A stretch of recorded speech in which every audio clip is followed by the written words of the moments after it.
It was the controversial split to, quote, level the playing field that has divided high school football in Louisiana.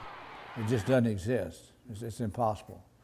There's no the level playing field. I've always said if you find the end of the rainbow there's a field there and it's holding up a pot of gold, that field is a level playing field. If you find that, you found it.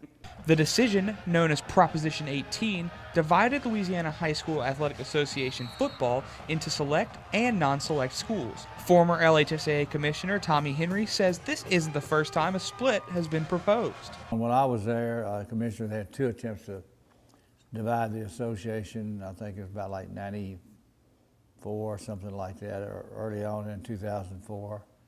And I stood against both of them. Though there has been talk about expanding a split to include all sports, currently it only affects football. Henry says the rule was proposed because of just a handful of schools.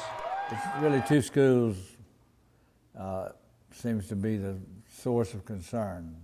I'll call them John Curtis and Evangel. And especially John Curtis has won so many state championships. But Henry says the Constitution of the LHSAA makes it clear what the goal of the association is. It said the association is vitally interested in the welfare of every boy and every girl participating in athletic contests. The association wasn't living up to their commitment.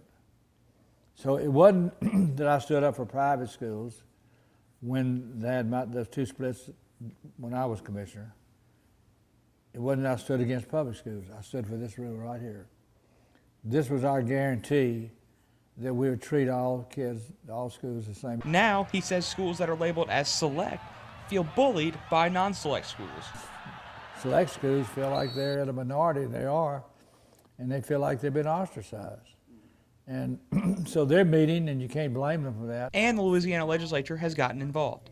House Bill 267, quote, prohibits public high school participation in interscholastic athletics regulated by any association that discriminates among schools based on school admission criteria.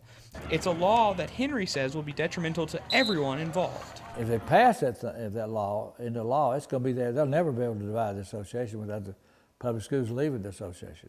Now I've heard some public schools want to leave. I don't think they want to be under the state government. That's what would happen. Reporting for WLSU News, I'm Matt Smith.